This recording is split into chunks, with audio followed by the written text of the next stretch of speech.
Welcome to the Tech Egg. Don't get scrambled. Enjoy the video. In this video, I will explain how to make pixel art for games. We'll start by understanding the fundamental principles that define this unique art style.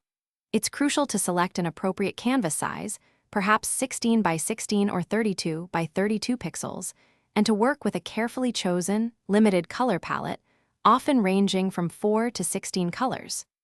Using specialized software will give you the precision needed for every single pixel placement, setting a strong foundation for your artwork. Next, let's focus on drawing clean lines and shapes. The key here is precision. Avoid jaggeds by ensuring each pixel is placed intentionally, creating smooth, unbroken lines.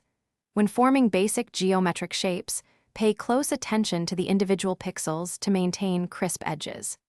Consistent outlines are vital for clearly defining your forms and making your pixel art readable, even at small scales. This meticulous approach will elevate your artwork significantly.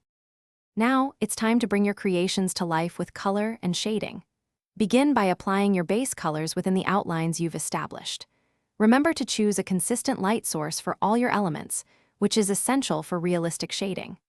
Add highlights and shadows strategically to give your objects a sense of depth and volume. For smoother color transitions or to create interesting textures, consider employing dithering, a classic pixel art technique. Finally, let's talk about animation and refinement.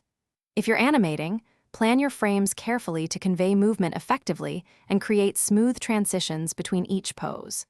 Take time to refine the small details and meticulously clean up any stray pixels that might detract from your artwork. Once your pixel art is complete and polished, export it in an appropriate format, such as PNG, ensuring it retains its crisp, pixel-perfect quality for your game.